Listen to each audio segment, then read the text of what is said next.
اللہ اللہ یا ربی یا اللہ۔ حضور سید عالم صلی اللہ علیہ وسلم فرماتے ہیں جب لیلۃ المعراج میں میں گیا تو میں نے ہر آسمان میں سیدنا صدیق اکبر کو دیکھا،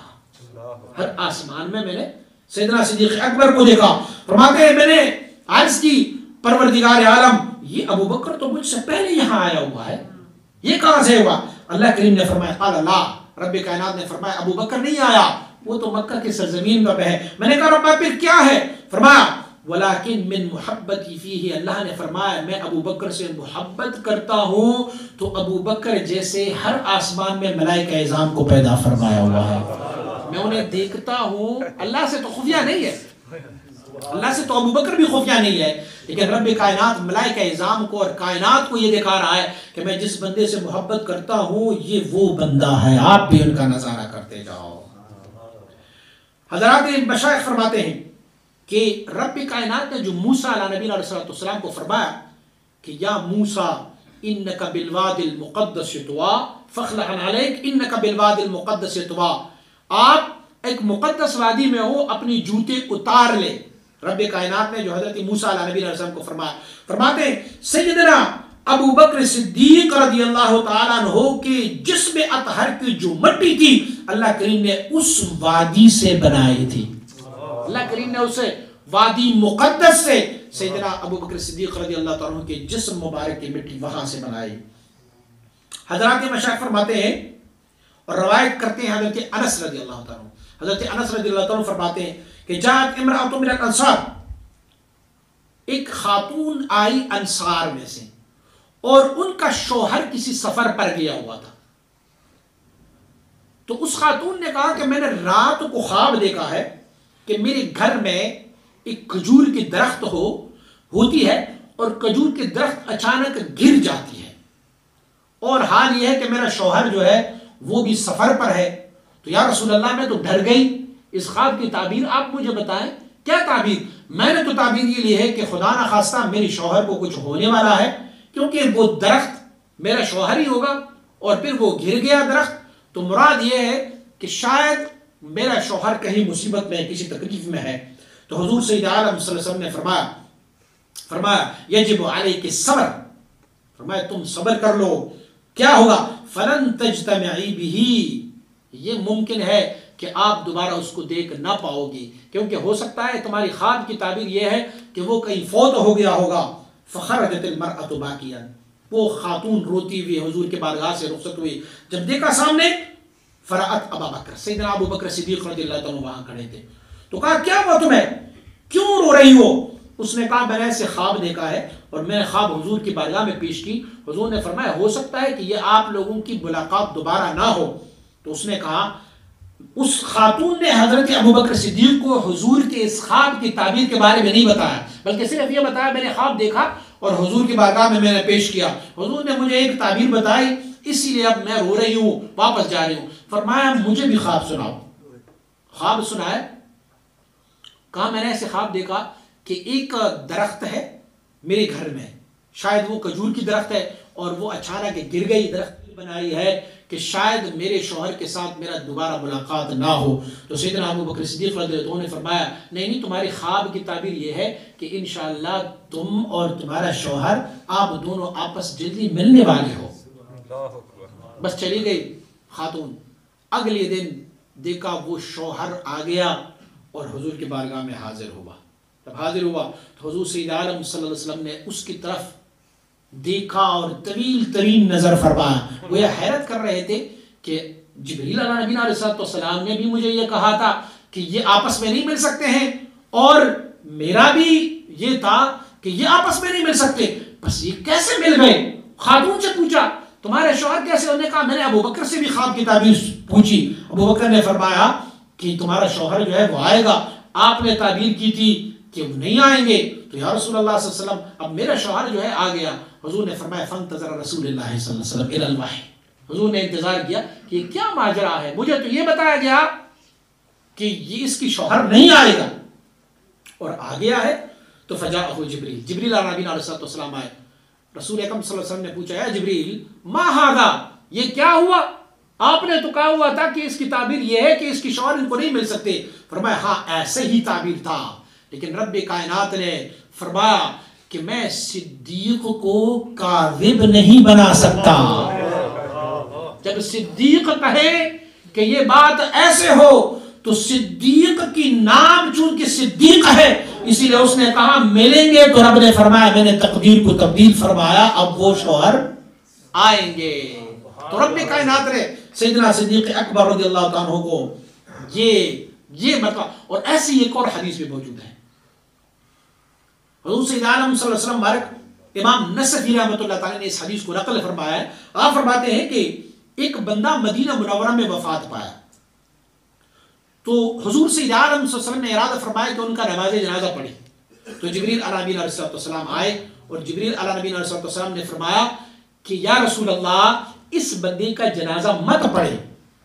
حضور سید عالم صلی اللہ علیہ وسلم مبارک رستے میں سے جا رہے تھے ان کے نماز جنازہ پڑھنے کے لیے، لیکن سیدنا جبریل علیہ نبینا علیہ السلام تشریف لائے اور آپ نے فرمایا کہ اس بندے کا جنازہ مت پڑھائے. حضور سید عالم صلی اللہ علیہ وسلم وہاں سے واپس پلٹ رہے تھے تو دیکھا فجاء ابو بکر. اس دوران سیدنا ابو بکر صدیق رضی اللہ عنہ تشریف لائے.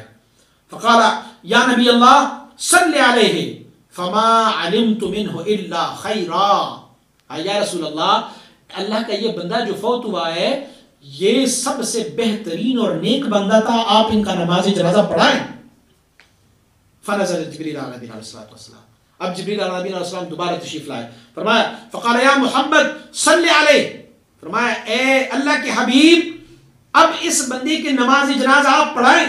پہلے تو منع کر رہے تھے، اب کیسے پڑھاؤں؟ فرمایا فإن شہادت ابی بکر مقدمۃ علی شہادتی. فرمایا میری گواہی سے ابو بکر کی گواہی بہتر ہے. ابو بکر نے کہا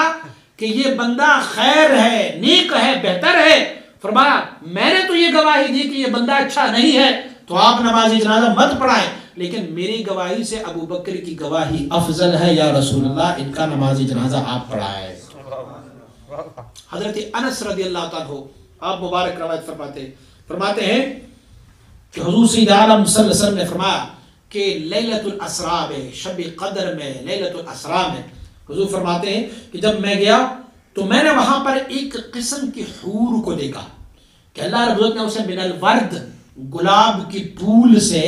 پنکھڑی جو ہوتی ہے گلاب کی، اللہ کریم نے اس سے بنایا ہوا تھا. اور ان کا نام بھی اللہ رب العزت نے، ان حوروں کا نام بھی اللہ رب العزت نے الوردیات، پھولوں والی حور، اللہ کریم نے ان کا نام بھی رکھا ہوا تھا. حضور فرماتا ہے لا يتزوج منهن الا نبی او صدیق او شہید. آپ فرماتے ہیں کہ وہ حور عین، وہ جو حور ہوتی ہے جو اللہ کریم نے ایک گلاب کے پھول سے بنائے ہوئے، ان کے ساتھ نکاح کوئی اور نہیں کر سکتے، یا نبی ہوگا یا صدیق ہوگا یا شہید ہوگا. اور فرماتے ہیں رب کائنات نے ابو بکر کو مخاطب کر کے فرمایا ابو بکر آپ کو پتہ ہے رب کائنات نے ان حوروں میں سے آپ کو 400 حوریں عطا فرمائے. انبیاء کو ایک ملے گا ان حوروں میں سے، نبیوں کو ایک وہ حور ملے گی، شہید کو ایک حور ملے گی، صدیق کو ایک حور ملے گی، لیکن ابو بکر رب نے ان میں سے 400 حوریں تیرے نام کر دی ہے، وہ تمہارے نام ہوگا. پھر حضرت ابو ہریرہ رضی اللہ تعالیٰ فرماتے ہیں کہ حضور سید عالم صلی اللہ علیہ وسلم نے فرمایا کہ کوئی بھی بندہ جو دو اکٹھی چیزوں کو اگر وہ صدقہ کر لیتا ہے تو اللہ ان کی گناہوں کو معاف فرما دیتا ہے. ایک بندے نے صرف قمیض خیرات کی تو ان کی تو بھی فضیلت ہے، لیکن اگر وہ ان کے ساتھ پوری کی پوری انسانی باڈی کی ضروریات کو، قمیض، پھر شلوار، پھر ویسٹ کٹ، دستار اور چادر، یہ سارے اگر خیرات کر لیں گے تو اللہ کریم ان کو، ملائکہ اعظام اس بندے کو ریاحین کا نام دیتے ہیں. اللہ کریم اس چیز کو بڑا پسند فرماتے ہیں کہ آپ 2 چیزیں صدقہ کر لیں. ایک تو ہے تو گویا اگر ایک بندہ 1 روپیہ دے تو اس سے بہتر صدقہ یہ ہے کہ وہ 2 دے دے. بندہ اب دیکھیں نا، ہم جوتے 2 پہنتے ہیں لیکن ایک جوتا بھی دیا تو وہ بھی صدقہ ہے، خیرات ہے، لیکن اگر ڈبل دیں گے، 2 جوتے دیں گے تو وہ اللہ کی بارگاہ میں بہت بہتر ہوگا. اور فرماتے ہیں جو 2 چیزیں صدقہ کر لیتے ہیں اللہ کے بارگاہ میں فی سبیل اللہ تو قیامت والے دن اسے جنت کی دروازے سے پکارا جائے گا، او فلاں دروازے سے اندر آ جا۔ حضرت ابوبکر صدیق رضی اللہ عنہ بھی یہاں پر موجود تھے، تو آپ نے عرض کی یا رسول اللہ ابو بکر تو فقیر ہے، ابو بکر کے پاس تو 2 چیزیں نہیں ہے، تو یا رسول اللہ یہ کیا ہوگا؟ اللہ کے حبیب صلی اللہ علیہ وسلم نے فرمایا ابو بکر جب سے رب کائنات نے یہ بیان فرمایا کہ جو 2 چیزیں دے تو حور جنت کے حور اسے دروازے سے بلاتے ہیں، فرماتے ہیں جب سے اللہ نے یہ حکم پیدا فرمایا ہوا ہے، جب سے اللہ نے یہ حکم فرمایا ہوا ہے اس وقت سے اللہ کریم نے آپ کا نام ان لوگوں میں شامل رکھا ہوا ہے جو اس جنت کے دروازے سے داخل ہوتے جائیں گے۔ اور اسی سے ریلیٹڈ ایک اور حدیث ہے کہ حضور سید عالم صلی اللہ علیہ وسلم بارک فرماتے ہوتے کہ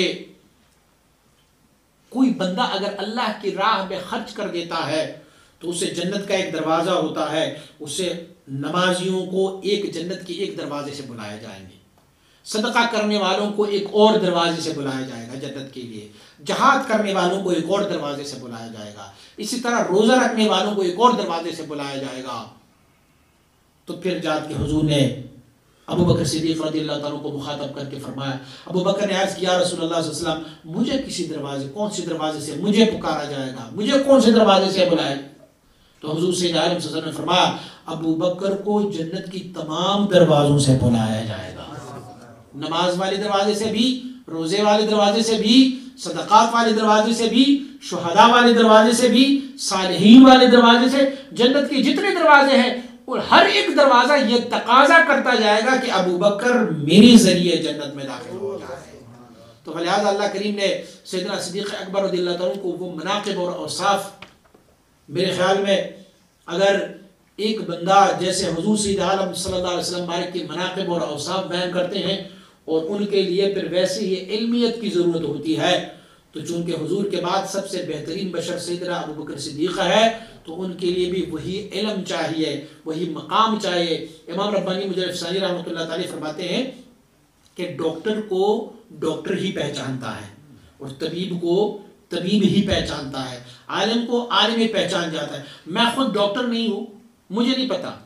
کہ ڈاکٹر نے اگر مجھے کہہ دیا کوئی فارمولہ بتایا نا کسی ڈاکٹری کا تو میں کہتا ہوں مجھے کیا پتا۔ اب میں بھی اگر ڈاکٹر ہوں تو مجھے اس ڈاکٹر کی لیول کا بھی پتا ہوگا کہ یہ MBBS ہے،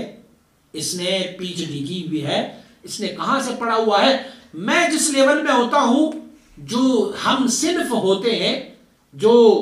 وہ لوگ جو ہم فیلڈ ہوتے ہیں، ایک فیلڈ کے ہوتے ہیں، وہ ایک دوسرے کو صحیح طریقے سے پہچان جاتے ہیں۔ تو اب صدیق اکبر کی پہچان کے لیے ہمیں صدیقیت کے مقام میں جانا ہوگا، تب جا کے ہم صدیق اکبر کو پہچان جائیں گے۔ اور رب کائنات نے یہ سعادت تھوڑی نہیں ہے، یہ کوئی کم سعادت نہیں ہے کہ اللہ کریم نے سلسلہ عالیہ نقش بندیہ کی تمام سالکین کی سرخیل سیدنا صدیق اکبر کو بنایا ہوا ہے، اور ہمارا قائد اور ہمارا رہبر اور ہمارا رہنما سیدنا صدیق اکبر رضی اللہ عنہ وہ ہستی ہے کہ اگر ان سے محبت کرنے والے ہو تو رب کائنات اسے جنت عدن میں داخل فرما دیتا ہے۔ وہ ہستی ہمارا قائد ہے، ہمارے سلسلہ عالیہ نقش بندیہ کہ وہ سرخیل ہے، وہ رہبر ہے کہ جو یہ کام جو ہمارے سلسلے کا ہو رہا ہے الحمدللہ یہ سیدنا صدیق اکبر رضی اللہ عنہ کی سنت مطہرہ ہے کہ حضور سید عالم صلی اللہ علیہ وسلم نے اپنی سینے انور میں جو کچھ تھا وہ سیدنا صدیق اکبر رضی اللہ عنہ کے سینے میں منتقل فرمایا، اور آپ کی سینے اطہر سے سینہ بسینہ ہوتا ہوا الحمدللہ وہی انوار و فیوزات و تجلیات اللہ کریم نے اس زمانے میں حضور سیدی مبارک صاحب علیہ الرحمہ کی طفیل ہم سب کی سینوں میں عطا فرمائے ہوئے ہیں، یہ ہمارے لیے کافی ہے۔ حضرت امام ربانی مجرد افسانی رحمۃ اللہ تعالی ایک مثال بیان فرماتے ہیں کہ اگر قافلے تک نہیں پہنچ پائے نا، اگر آپ قافلے تک نہیں پہنچ پائے، آپ نے قافلے کو دیکھا ہی نہیں، تو فرماتے ہیں ان کی اونٹوں کے گلے میں لٹکتے ہوئے گھنٹی کی آواز بھی ہمیں سرور دے دیتا ہے۔ بس ہم نے یہ سن تو لیا نا کہ قافلہ جا رہا ہے، بس گھنٹی کی آواز سے ہم، آپ لوگوں نے شاید کبھی صحرا میں نہیں دیکھا ہوگا، جب آپ صحرا میں جاؤ گے تو وہ اونٹ کی گھنٹی جو ہوتی ہے نا وہ بہت دور تک ان کی آواز پہنچ جاتی ہے، لوگ سمجھ جاتے ہیں کہ قافلہ ہے۔ فرماتے ہیں اگر ہم نے اس قافلے کو دیکھا بھی نہیں ہے لیکن کم از کم گھنٹی کی آواز ہم نے سن لی ہے، فرمایا ہمارے لیے یہ بھی کافی ہے۔ تو ہمارے لیے بھی کافی ہے کہ ہم الحمدللہ حضور صدیق اکبر رضی اللہ تعالیٰ کے فیضان سے چاہے ہم لاکھوں مرتبے بعد ہے لیکن فیضان تو صدیق اکبر کا ہے جو ہمیں ملا ہوا ہے. اللہ اس فیضان میں مزید اضافہ فرمائے. رب کائنات ہمیں صدیق اکبر کے محبین میں سے پیدا فرمائے. صلی اللہ تعالیٰ